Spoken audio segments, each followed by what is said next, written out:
دیر لگے گی مگر صحیح ہوگا، تمہیں جو چاہیے وہی ہوگا۔ دن بڑھتے ہیں مگر زندگی تو نہیں، صبر کرو، اللہ پاک پر یقین رکھو، سب اچھا ہی ہوگا۔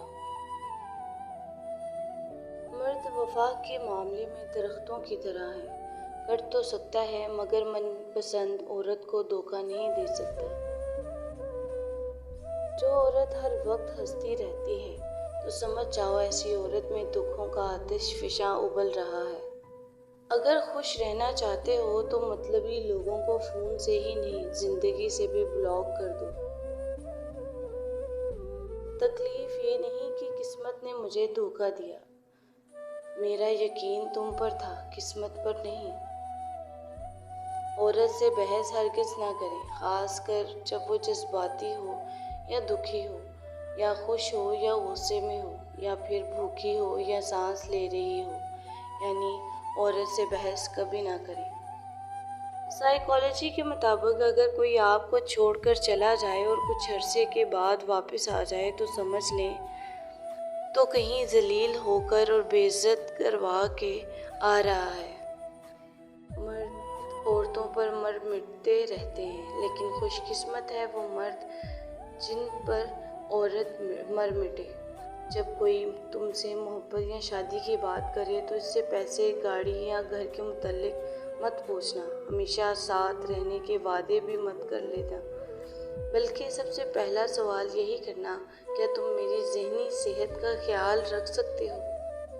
بہترین ہم سفر کی خاصیت یہ ہے کہ وہ ناراضگی کے باوجود بھی آپ کا خیال رکھنا نہیں چھوڑتا۔ جب خاموشی کو ہتھیار کے طور پر استعمال کیا جائے تو یہ الفاظ بھی زیادہ زخم دے سکتے ہیں۔ انسان عمر سے نہیں بلکہ فکر سے بوڑھا ہوتا ہے۔ مسلسل اہمیت دینے کے باوجود بھی اگر رشتے بے قدر اور بدمزاج رہیں تو رہنے کی بہترین جگہ اپنی حدود ہے۔ یہ جھوٹ بھی کتنی عجیب چیز ہے، خود بولو تو اچھا لگتا ہے اور اگر دوسرا بولے تو غصہ آتا ہے۔ زندگی میں آپ کے پاس جتنی ہی کم چیزیں ہوں گی، آپ اتنے ہی زیادہ آزاد ہوں گے۔